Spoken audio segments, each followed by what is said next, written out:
Carmen, je jure que cette histoire m'a un peu cassé le cerveau. J'ai ouvert le décret présidentiel en m'attendant à, je ne sais pas, des règles pour le Bitcoin, des cadres pour les portefeuilles numériques, peut-être quelques discussions sur l'innovation, mais ensuite je vois tout le monde applaudir comme si l'Amérique venait de passer à la finance 2.0. Et je suis là à me dire pourquoi quelque chose ne va pas. Parce que quelque chose ne va pas. Tout le monde a vu le mot Bitcoin dans le titre et a supposé qu'il comprenait l'intrigue. Mais l'action réelle n'est pas du tout dans la section crypto. Elle est dans les parties que personne n'a remarquées. Les références discrètes aux actifs de réserve stratégiques, aux métaux monétaires et aux mesures extraordinaires. Ce langage n'est pas tourné vers l'avenir. C'est un rappel à 1933. Attends, tu es en train de me dire que ce nouveau décret, celui qui est tout numérique, est en fait à propos de l'or, l'actif le plus ancien sur Terre? Exactement. L'or est le véritable protagoniste ici. Le décret utilise une logique juridique presque identique à celle qui a permis au gouvernement de confisquer et de réévaluer l'or il y a près d'un siècle. À l'époque, c'était le décret présidentiel 6102. Aujourd'hui, la formulation est fluide, moderne et technophile, mais le squelette en dessous est familier, étrangement familier. Attends, tout le monde célèbre ça comme si c'était une étape importante pour la monnaie numérique et tu me dis qu'on est en train de rejouer un chapitre de la Grande Dépression. Pas rejouer, mettre à niveau. En 1933, la surveillance était analogique, la conformité nécessitait de la main-d'œuvre, le suivi des détenteurs d'or demandait des efforts. Aujourd'hui, le gouvernement peut exécuter la même action avec la rapidité numérique, des rapports automatisés et des pouvoirs d'urgence bien plus étendus. Le public y voit de l'innovation, mais le langage interne du décret pointe directement vers l'or, son acquisition, son évaluation et potentiellement sa saisie. Alors, pendant que tout le monde regarde le panneau Bitcoin sur la porte d'entrée, quelqu'un a discrètement déverrouillé la porte arrière de Fort Knox? Plutôt comme s'ils avaient déverrouillé la porte pour chaque détenteur d'or du pays. Et la tempête qui se forme en arrière-plan est presque identique à celle qui a frappé en 1933, juste cachée derrière un vocabulaire moderne. Le compte à rebond a déjà commencé. Carmen, je suis toujours en train de réfléchir à ce que tu as dit. Mais voici la partie que je ne comprends absolument pas. Tu m'as dit que les États-Unis évaluent leur or à, quoi, 42 $ et quelques centimes? 42 $ et 22 cents, le prix légal officiel. Et oui, c'est aussi ridicule que ça en a l'air. Alors que le monde échange de l'or à des milliers de dollars l'once, le Trésor américain prétend toujours que l'intégralité de son stock national ne vaut pratiquement rien. Ce n'est pas une évaluation, c'est une blague. C'est un chiffre qu'on écrit sur un post-it pour rire. Ça ressemble à une blague, mais c'est en fait une arme, un ressort tendu que le gouvernement peut relâcher quand il le souhaite.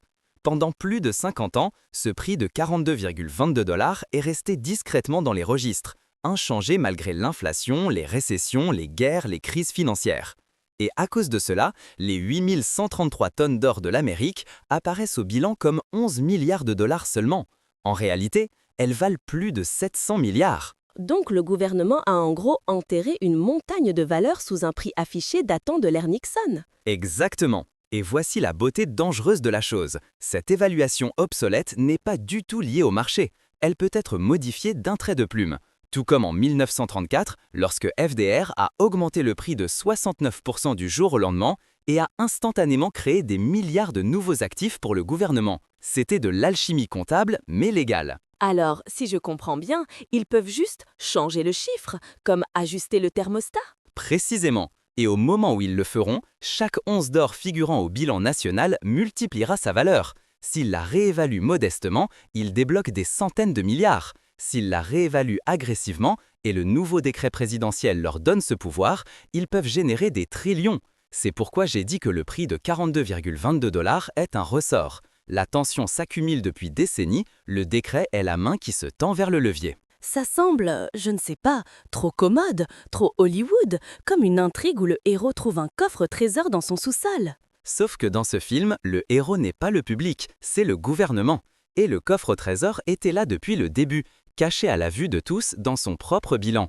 L'autorité de réévaluation dans le nouveau décret n'est pas symbolique, c'est une préparation. Le mécanisme est déjà en place, il n'attend plus que le moment. Carmen, tu m'as vraiment inquiétée maintenant. Mais laisse-moi te poser la question évidente, celle que tout le monde se pose. Ils ne confisqueraient plus l'or, n'est-ce pas? C'était les années 1930, l'Amérique de l'ère du noir et blanc. Nous avons des smartphones maintenant. Sûrement, ils ne répéteraient pas quelque chose d'aussi extrême. Robert, ils l'ont déjà fait une fois, et ils l'ont fait de manière décisive. Et le plan de 1933 n'est pas seulement de l'histoire, c'est un modèle fonctionnel. Laisse-moi t'expliquer ce qui s'est réellement passé, car les gens aujourd'hui sous-estiment gravement jusqu'où le gouvernement est allé lorsque le système monétaire était sous pression. D'accord, vas-y. À quoi ressemblait vraiment 1933?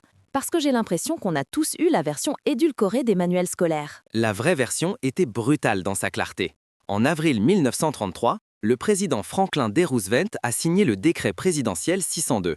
Du jour au lendemain, chaque Américain a reçu l'ordre de remettre son or, pièces, lingots, certificats, dans les 30 jours. Et ce n'était pas une demande polie. La peine pour refus était de jusqu'à 10 ans de prison fédérale et une amende de 10 000 $, ce qui était énorme à l'époque. Les gens ont obéi parce qu'ils avaient peur et parce que le gouvernement insistait sur le fait que c'était temporaire, nécessaire et patriotique. Ça ressemble moins à une demande qu'un vol poli. C'est exactement ce que c'était. Les citoyens ont remis l'or au prix officiel de 20,67 $ l'once. Puis, 9 mois plus tard, le Gold Reserve Act de 1934 a été adopté. Et Roosevelt a réévalué l'or à 35 $ l'once, un bond de 69%. Le gouvernement a instantanément créé des milliards de dollars de nouvelles valeurs pour lui-même, simplement en changeant un chiffre.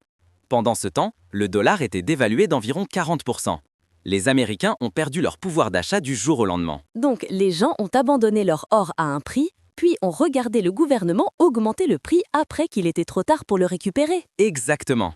Et la touche finale, la propriété privée de l'or est restée illégale aux États-Unis pendant 41 ans, jusqu'en 1974. Les citoyens ont été exclus de l'actif même qui aurait pu les protéger de la dévaluation du dollar. Le gouvernement a conservé l'or et les bénéfices. Les Américains ordinaires ont conservé les dollars et les pertes. Carmen, ça ressemble moins à de l'histoire qu'à une mise en garde. C'est parce que c'est une mise en garde. Ce qui s'est passé en 1933 n'était pas une réaction spontanée à une crise. C'était une extraction méthodique du pouvoir d'achat du public déguisée en stabilisation économique. Et maintenant, près d'un siècle plus tard, le nouveau décret présidentiel reflète la même architecture. Seulement mise à jour pour une ère digitale où la conformité est automatique et l'application est instantanée. Donc la question n'est pas « le ferait-il à nouveau ?» La question est « comment le ferait-il cette fois ?» Exactement. Et le nouveau décret répond à cette question plus clairement que la plupart des gens ne le réalisent. D'accord, Carmen. J'ai besoin que tu m'expliques quelque chose. J'ai lu le nouveau décret présidentiel, ou du moins j'ai essayé, et tout cela semblait inoffensif. L'innovation ceci, la compétitivité cela, la modernisation numérique, bla bla bla. Rien sur les coffres forts, l'or ou un sentiment de déjà-vu des années 1930. Est-ce qu'on lit le même document? Nous le lisons, Robert, mais tu lisais les titres. Moi, je lisais les clauses. Et une fois que tu te plonges dans les petits caractères, tout le ton change. Ce décret ne concerne pas seulement la monnaie numérique. Il reconstruit discrètement les mécanismes légaux permettant au gouvernement de contrôler, d'acquérir et de réévaluer les métaux monétaires, surtout l'or. Métaux monétaires. Cette phrase m'a interpellée. Ça a l'air innocent, jusqu'à ce que tu le dises avec ta voix d'analyste sérieuse. Ce n'est pas innocent. Métaux monétaires est un terme qui a une signification très spécifique dans l'histoire financière des États-Unis. Des métaux souverains stratégiques utilisés pour les opérations monétaires nationales, principalement l'or et l'argent. Et le décret ne se contente pas de les mentionner. Il enjoint au Trésor d'élaborer des cadres pour l'acquisition, la garde et la gestion de ces actifs. Acquisition est le mot-clé. Cela implique l'accumulation, l'expansion, le mouvement. Ce n'est pas passif, c'est un plan. Donc, pendant que le public pense que c'est à propos des portefeuilles numériques, le Trésor esquisse discrètement comment rassembler de leur physique, précisément. Et ça va plus loin. Le décret demande également au Trésor de créer des méthodologies d'évaluation pour ses actifs stratégiques, non pas basées uniquement sur les marchés, mais sur des considérations de sécurité nationale. Cela signifie que le gouvernement peut redéfinir le prix officiel de l'or pour des raisons non liées à l'offre et à la demande. Ils peuvent le réévaluer parce que le système en a besoin, pas parce que le marché en a besoin. Attends. Tu es en train de dire que le gouvernement peut simplement fixer le prix de l'or à nouveau, comme il l'a fait en 1934. C'est exactement ce que je dis. Et le décret le rend encore plus explicite. Il stipule que les actifs de réserve stratégique, y compris les métaux monétaires, peuvent être réévalués pour soutenir la stabilité économique et la soutenabilité de la dette. C'est le manuel de 1934, réécrit dans un langage juridique moderne. À l'époque, il prétendait que c'était pour stabiliser le dollar. Aujourd'hui, la justification est présentée comme le maintien de la dette, mais le mécanisme est identique. Augmenter le prix, renforcer le bilan. J'ai des frissons, et pas les bons. Plutôt le genre « quelqu'un vient d'ouvrir une trappe sous l'économie ». Alors laisse-moi te donner la partie qui scelle le tout. Le décret stipule qu'en cas d'urgence économique nationale, le Trésor peut mettre en œuvre des mesures extraordinaires, y compris l'acquisition obligatoire d'actifs stratégiques auprès de déteneurs privés à des valorisations déterminées par le Trésor. C'est une manière modernisée, aseptisée et adaptée aux entreprises de dire « le gouvernement peut vous ordonner de céder votre or au prix qu'il choisit ». C'est l'esquisse légale de la confiscation, sans jamais utiliser le mot. Donc, l'innovation numérique est le costume, mais le contrôle de l'or est le squelette en dessous. Exactement. Les clauses forment un système complet. Acquérir, redéfinir, réévaluer et, si nécessaire, saisir. Un langage fluide en surface, mais en dessous, un plan qui reflète le même mécanisme utilisé en 1933, mise à jour pour un monde avec le suivi numérique et la conformité automatisée. Le public y voit du progrès. Le texte montre de la préparation. D'accord, Carmen. C'est la partie qui effraie vraiment les gens. Partout en ligne, je continue de voir ce chiffre circuler, 20 000 $ l'once d'or. Certains disent que c'est de la part, d'autres que c'est une prophétie, et un gars sur Twitter a dit que c'était mathématiquement inévitable, quoi que cela signifie. Alors, dis-moi franchement, est-ce juste du drame d'Internet ou y a-t-il un vrai calcul derrière tout ça? Oh, il y a un calcul derrière tout ça. Et ce n'est pas émotionnel, spéculatif ou motivé par des gold bugs fantasmant sur une envolée. C'est une mathématique inversée, partant du problème que le gouvernement américain doit résoudre et remontant pour déterminer ce que le prix officiel de l'or doit être. Une mathématique inversée, cela donne l'impression que le prix n'a pas été découvert, il a été décidé. C'est exactement ce que c'est. Commençons par le problème central. Les États-Unis sont noyés sous 37 trillions de dollars de dette fédérale et les seuls paiements d'intérêts se dirigent vers 2 trillions de dollars par an. Les impôts ne peuvent pas couvrir cela. Les coupes budgétaires sont un suicide politique. La croissance économique ne peut pas les dépasser. Les chiffres ne fonctionnent pas. Le gouvernement a donc besoin d'un choc comptable, quelque chose qui crée des trillions en valeur d'actifs instantanément sans augmenter les impôts ni faire défaut. Historiquement, ce mécanisme est la réévaluation de l'or. Donc, il demande en gros quel doit être le prix de l'or pour qu'on n'ait pas l'air en faillite sur le papier. Exactement. Le Trésor détient 261 millions d'onces d'or. À la valeur marchande actuelle, cela représente des dizaines de milliards. Mais s'ils veulent générer les trillions nécessaires pour renforcer le bilan, non pas seulement de manière cosmétique, mais matériellement, les calculs pointent vers un objectif très spécifique. Pour produire environ 5 trillions de dollars de nouvelles richesses papier, chaque once doit être évaluée à environ 19 000 $. Arrondissez cela à un chiffre psychologiquement net et politiquement défendable, vous obtenez 20 000 $ l'once. C'est une mathématique étrangement nette, trop nette. Parce que ce n'est pas une prévision, c'est une exigence. Le chiffre n'est pas choisi parce que l'or vaut ce montant sur le marché libre. Il est choisi parce que le gouvernement a besoin de cette évaluation pour résoudre sa crise de bilan. Et puisque le gouvernement contrôle le prix légal de son propre trésor d'or, il peut simplement déclarer cette nouvelle valeur, tout comme il l'a fait en 1934, lorsqu'il a augmenté le prix de 69% du jour au lendemain. D'accord, mais où le Bitcoin s'inscrit là-dedans? Certaines personnes évoquent un scénario de 1 million de dollars par Bitcoin comme si cela faisait partie du même plan. Ça l'est, dans le sens de réserve stratégique. Si le gouvernement accumule du Bitcoin par la régulation, la taxation ou l'acquisition et fixe ensuite une évaluation officielle élevée, disons 1 million de dollars, cela ajoute instantanément 1 trillion de dollars de crédibilité en actifs tangibles. Combiné alors, le gouvernement pourrait fabriquer 6 trillions de dollars de valeur de réserve stratégique presque instantanément.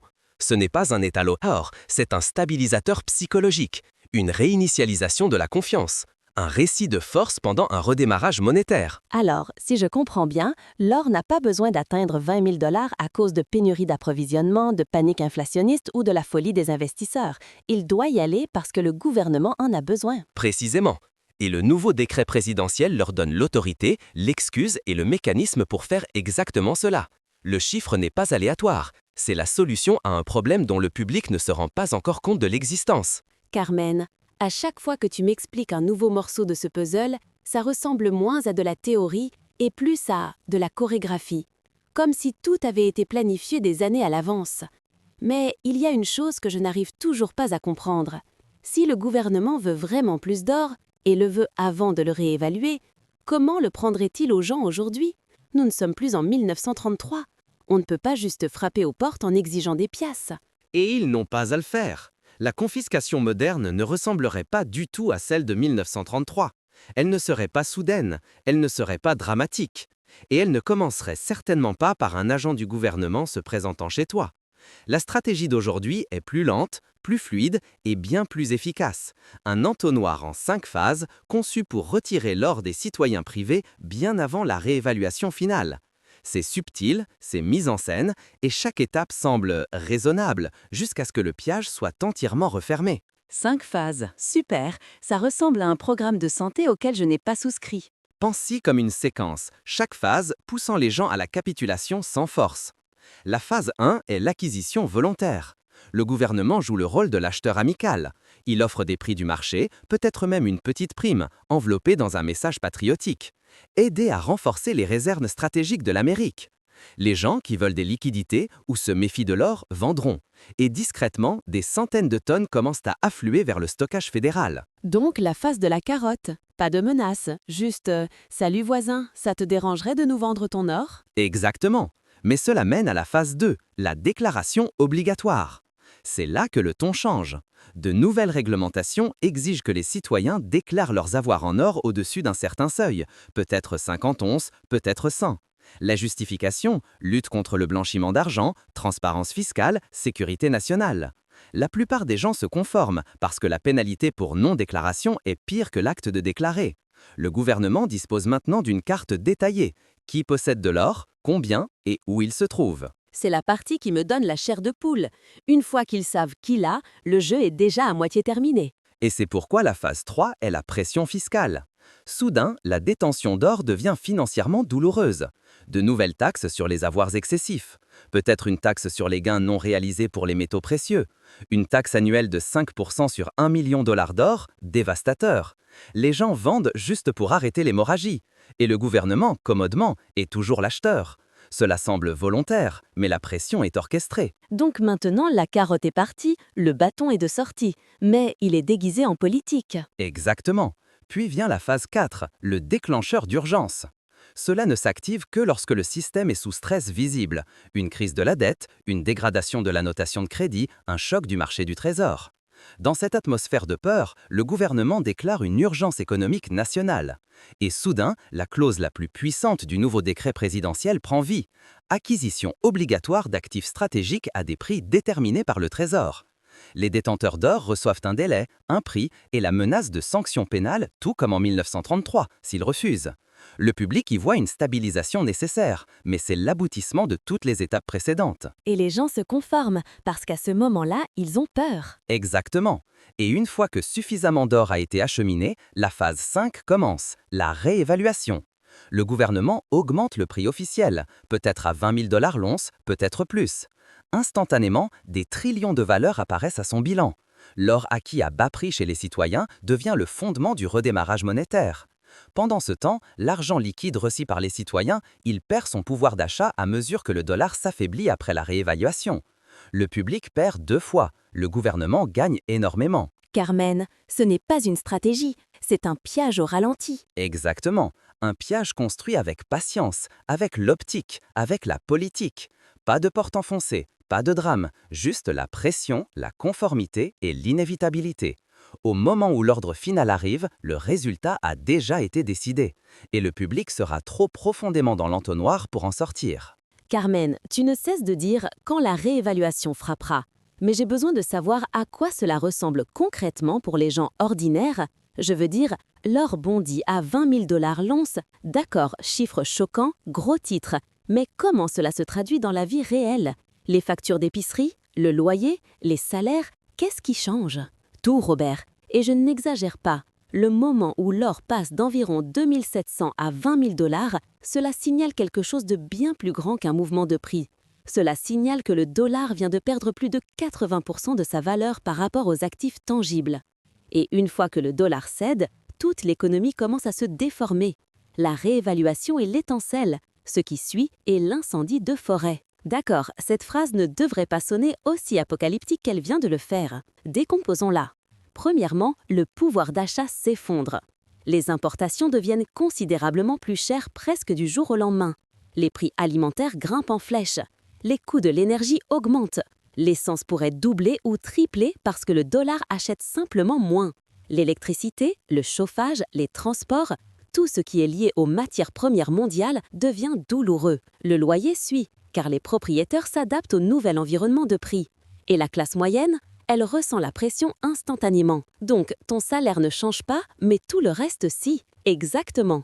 Et cela conduit à la prochaine onde de choc. Les salaires essaient de grimper, mais ne peuvent pas suivre. Les employeurs augmentent les salaires parce qu'ils le doivent, mais ces augmentations sont en retard sur l'inflation de mois, parfois d'années. Un salaire de 100 000 $ commence à ressembler aux 30 000 d'aujourd'hui. Les ménages qui se sentaient autrefois stables ne peuvent soudainement plus se permettre leur ancien mode de vie.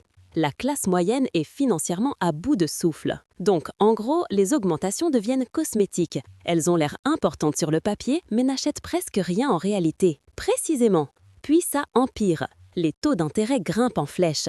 Le marché obligataire panique parce que la valeur réelle du dollar vient d'imploser. Les prêteurs exigent des rendements plus élevés. Les prêts hypothécaires à taux variable s'envolent. Un prêt hypothécaire qui était à 3-4% grimpe vers les 2 chiffres. Les paiements mensuels triplent. Les saisies augmentent. Les banques resserrent le crédit. Le crédit se tarit exactement quand les gens en ont le plus besoin. Donc, le logement devient inabordable dans 2 directions différentes à la fois. Les prix augmentent à cause de l'inflation et les prêts hypothécaires explosent à cause des intérêts. Correct. Et pendant que tout cela se passe, les comptes d'épargne fondent. Quiconque a des dollars à la banque, compte chèque, épargne CD, voit sa valeur réelle s'évapore. Les fonds de retraite, même problème. Les chiffres nominaux augmentent mais le pouvoir d'achat diminue. La sécurité sociale et les pensions sont tellement en retard sur l'inflation que les personnes âgées tombent dans une crise d'abordabilité fondamentale. Pour les retraités, c'est catastrophique. Et tout cela parce que le prix officiel de l'or a changé, parce que le changement du prix de l'or révèle la vérité. Le dollar a dû être sacrifié pour stabiliser le système. Quand l'or se réévalue aussi violemment, cela signifie que la monnaie a été dévaluée en catimini. Et cette dévaluation se répercute dans tous les coins de l'économie. Pendant ce temps, et c'est la sombre ironie, l'or devient l'encre non pas pour les gens, mais pour le gouvernement. Parce qu'il en détient maintenant la majorité, acquise à bas prix et réévaluée par décret. Donc, le gouvernement gagne parce qu'il obtient l'actif qui survit à l'incendie. Et les gens perdent parce qu'ils ont été forcés d'utiliser la monnaie qui brûle. Exactement. La réévaluation n'est pas un événement financier, c'est une restructuration de la réalité. Et au moment où elle se produira, la plupart des gens n'auront aucun moyen de se protéger de l'onde de choc. Ils se réveilleront simplement un matin et découvriront que tout ce qu'ils pensaient posséder vaut bien moins qu'ils ne le croyaient. Carmen, après tout ce que tu as exposé, je dois poser la question que tout le monde pense mais n'ose pas dire à voix haute. Qui survit réellement à cela ? Je veux dire, dans une réinitialisation aussi importante, quelqu'un doit s'en sortir vainqueur et quelqu'un doit être écrasé. Et c'est exactement comme ça que ça marche. Quand une réinitialisation monétaire frappe, le pays ne se divise pas en riches et pauvres. Il se divise en ceux qui l'ont vu venir et ceux qui ont suivi les règles et en ont payé le prix. Les gagnants et les perdants ne sont pas aléatoires. Ils sont conçus par la structure de la réinitialisation elle-même. D'accord, commençons par les gagnants, les quelques chanceux, ou peut-être pas chanceux, peut-être juste informés. Le premier et le plus grand gagnant est le gouvernement américain. Il sort de la réinitialisation en détenant une montagne d'or qu'il a discrètement accumulée grâce à des rachats volontaires, des pressions de déclaration, des pressions fiscales et des acquisitions obligatoires. Lorsque la réévaluation frappe, 20 000 $ l'once ou plus, cet or se transforme en trillions de nouvelles valeurs d'actifs. Le trésor passe de fragile à miraculeusement solvable du jour au lendemain. C'est un miracle politique construit sur la perte financière du public. Donc, le gouvernement se transforme en gros de fauché à puissant en actionnant un interrupteur sur des actifs qu'il a pris au public. Exactement. Puis, vous avez les initiés, institutions, élites et acteurs connectés qui ont compris tôt le véritable objectif du décret présidentiel.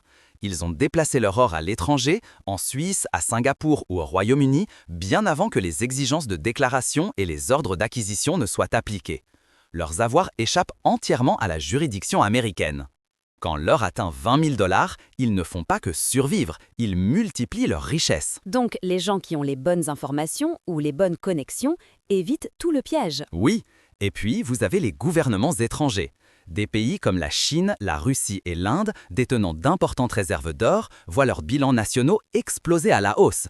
Ils gagnent un levier géopolitique au moment exact où les États-Unis tentent de rétablir leur crédibilité.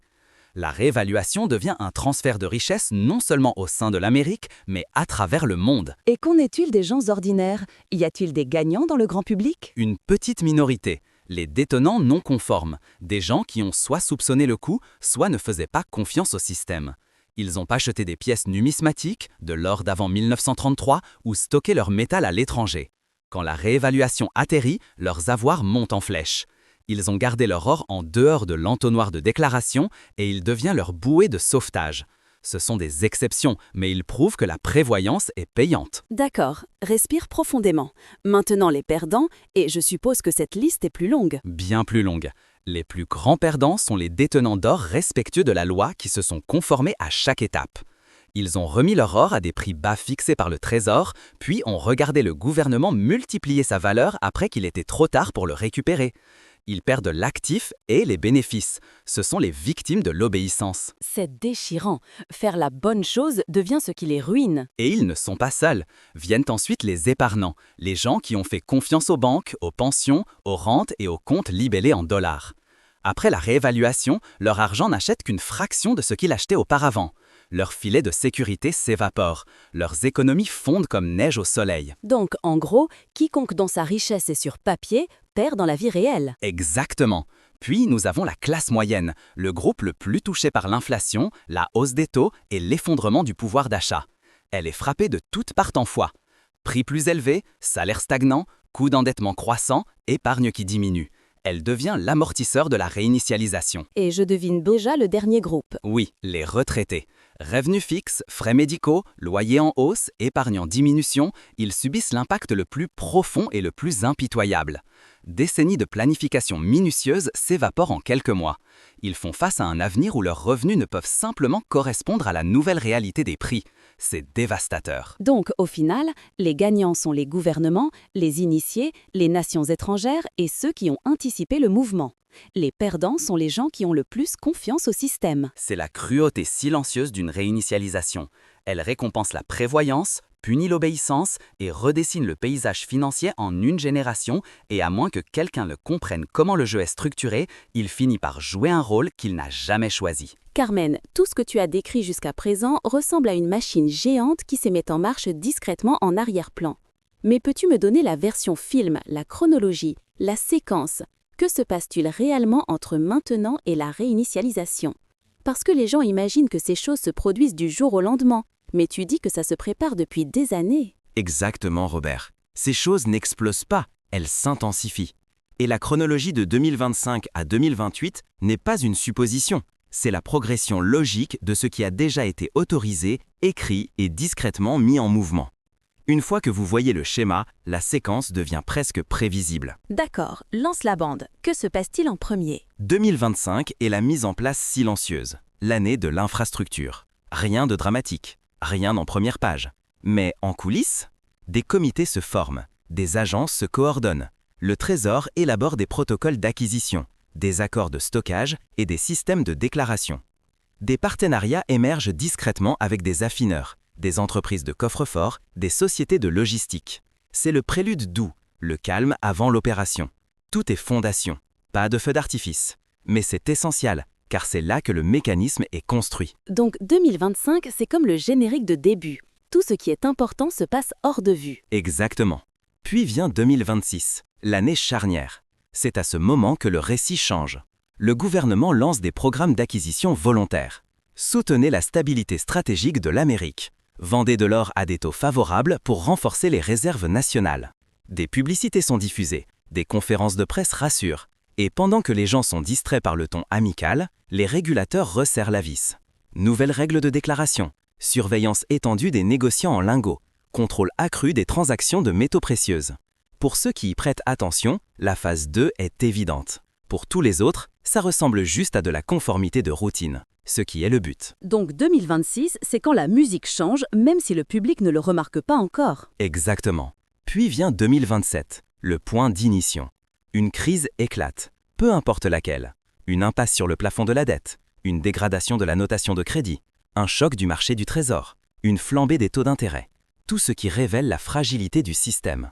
Et dans cette atmosphère de peur, le gouvernement déclare une urgence économique nationale. Cela débloque la clause la plus puissante du nouveau décret présidentiel. Acquisition obligatoire des actifs stratégiques. Les détenteurs d'or reçoivent des notifications, des délais, des prix fixés par le Trésor, délibérément inférieurs au marché. La non-conformité devient un crime. La conformité devient patriotique. Et l'entonnoir se resserre autour de l'or privé. Donc la crise, c'est le moment où ils activent l'interrupteur. Précisément. Et puis nous passons à fin 2027, début 2028, la phase de récolte.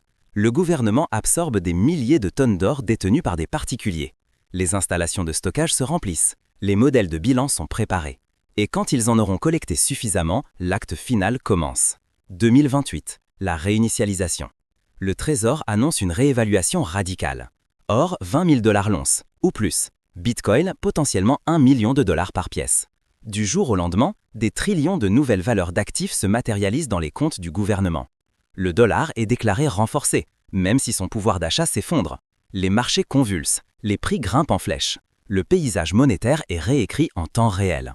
Fin 2028, l'Amérique est méconnaissable, stabilisée sur le papier, mais considérablement remodelée en réalité. Carmen, ce n'est pas une chronologie, c'est une détonation contrôlée. C'est exactement ce que c'est. Une réinitialisation conçue non pas dans le chaos, mais en séquence.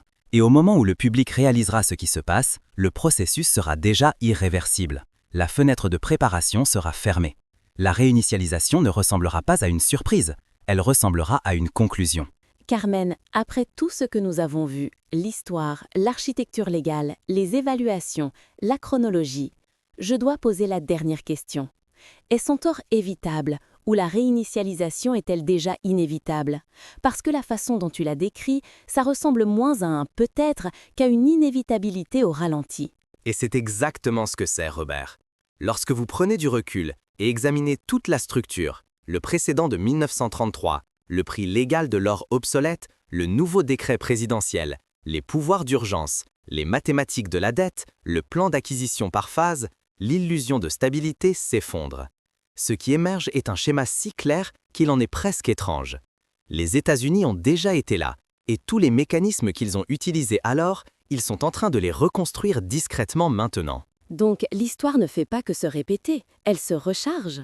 Elle se répète avec des améliorations. En 1933, le gouvernement avait besoin de main-d'œuvre, de dossiers papier et d'une application rudimentaire. Aujourd'hui, il dispose de surveillance numérique, de rapports automatisés, de systèmes bancaires interconnectés, d'outils de conformité instantanés. La réinitialisation qui a pris des années à s'exécuter il y a un siècle pourrait maintenant se dérouler en quelques semaines, voire quelques jours. C'est la différence. Et la plupart des gens pensent toujours que le système est trop grand, trop sacré, trop stable pour changer. Parce qu'ils font confiance à la surface et ignorent la structure. La plupart des gens croient sincèrement que leurs économies sont en sécurité, que leurs pensions tiendront, que leurs dollars conserveront leur pouvoir d'achat, que le gouvernement ne répéterait jamais les extrêmes passés. Mais la croyance n'arrête pas une réinitialisation monétaire. Elle ne fait qu'aveugler les gens, jusqu'au moment où l'annonce tombe, et à ce moment-là, il est trop tard pour réagir. Donc les signes avant-coureurs sont déjà là, les gens ne les voient tout simplement pas. Ne les voient pas ou refusent de les relier. Le nouveau décret présidentiel ne concerne pas l'innovation digitale. C'est une résurrection modernisée de la stratégie de 1933. Cibler l'or, centraliser le contrôle, préparer la réévaluation, redéfinir le dollar.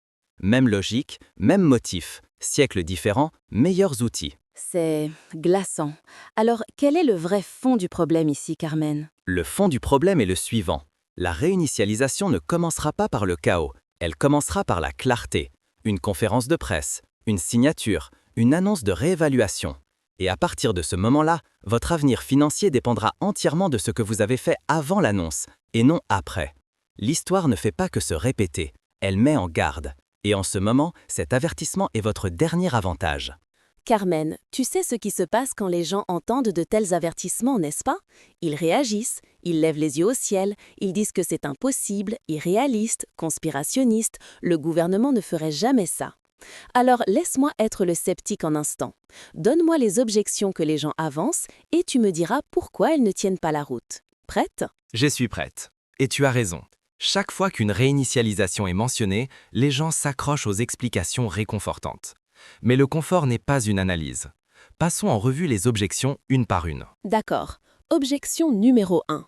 Le gouvernement ne confisquerait jamais plus l'or, trop impopulaire, trop scandaleux. Et pourtant, ils l'ont déjà fait. En 1933, la confiscation de l'or était extrêmement impopulaire et très intrusive. Et le gouvernement l'a fait quand même. Non seulement les gens se sont conformés, mais le gouvernement n'a subi aucune conséquence politique à long terme. Aujourd'hui, l'application serait encore plus facile. Rapports automatisés, surveillance financière, registres numériques. L'État n'a pas besoin d'un soutien universel, juste d'une obéissance prévisible. Et l'histoire prouve qu'il obtient exactement cela lorsque la peur est forte. D'accord. Objection 2. Il y a trop d'or privé aujourd'hui. Ils ne peuvent pas tout suivre. C'est un vœu pieux. Ils n'ont pas besoin de suivre tout l'or, seulement suffisamment pour renforcer les réserves et empêcher une fuite massive vers les actifs tangibles. Et dans le monde d'aujourd'hui, le suivi est sans effort. Base de données des négociants, rapports bancaires, journaux des processeurs de paiement, données douanières, registres d'échange, reçus numériques. Les gens imaginent que la propriété de l'or est anonyme. Ce n'est pas le cas, pas à l'ère de la finance de surveillance. Bon point. Objection 3. C'est une théorie du complot. Il n'y a aucune preuve réelle. La preuve est écrite dans le décret présidentiel lui-même. Il autorise explicitement l'acquisition de métaux monétaires, des cadres d'évaluation, l'autorité de réévaluation et des mesures extraordinaires en cas d'urgence, incluant l'acquisition obligatoire auprès de déteneurs privés. C'est le squelette juridique de la confiscation, mis à jour, poli et numérisé. Lire le texte littéralement n'est pas une conspiration, c'est de la compréhension. D'accord. Objection 4.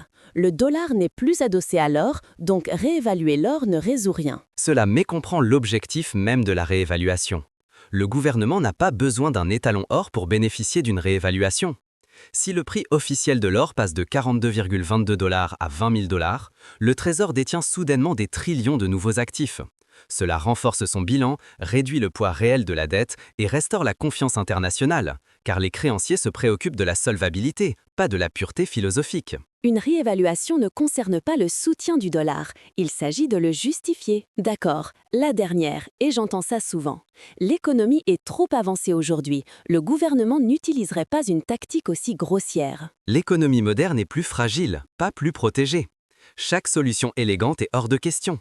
Les impôts ne peuvent pas augmenter suffisamment. Les dépenses ne peuvent pas être réduites suffisamment. Un défaut ferait exploser la finance mondiale. Lorsque les outils doux échouent, les gouvernements se tournent vers des instruments contondants qui fonctionnent.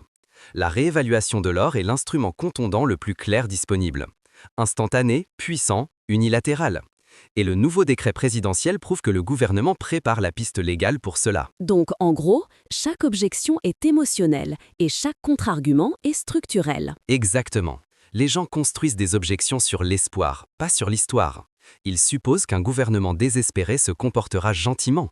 Mais lorsque la survie est en jeu, l'État ne choisit pas la douceur, il choisit l'efficacité. Et le décret présidentiel n'est pas subtil quant à ce que signifie « efficace » cette fois-ci. Il reflète 1933 avec une efficacité numérique et une couverture juridique moderne. Les signes avant-coureurs ne sont pas cachés, ils sont explicites, juste ignorés. Carmen, après tout ce que nous avons examiné, l'histoire, l'architecture juridique, les évaluations, la chronologie, je dois poser la question finale. Est-ce encore évitable? Ou la réinitialisation est-elle déjà inévitable? Parce que la façon dont tu l'as décrit, ça ressemble moins à un peut-être qu'à une inévitabilité au ralenti. Et c'est exactement ce que c'est, Robert. Lorsque vous prenez du recul et examinez toute la structure, le précédent de 1933, le prix légal de l'or obsolète, le nouveau décret présidentiel, les pouvoirs d'urgence, les mathématiques de la dette, le plan d'acquisition par phase, l'illusion de stabilité s'effondre. Ce qui émerge est un schéma si clair qu'il en est presque étrange. Les États-Unis ont déjà été là, et tous les mécanismes qu'ils ont utilisés alors, ils sont en train de les reconstruire discrètement maintenant. Donc l'histoire ne fait pas que se répéter, elle se recharge. Elle se répète avec des améliorations. En 1933, le gouvernement avait besoin de main-d'œuvre, de dossiers papier et d'une application rudimentaire. Aujourd'hui, il dispose de surveillance numérique, de rapports automatisés, de systèmes bancaires interconnectés, d'outils de conformité instantanés.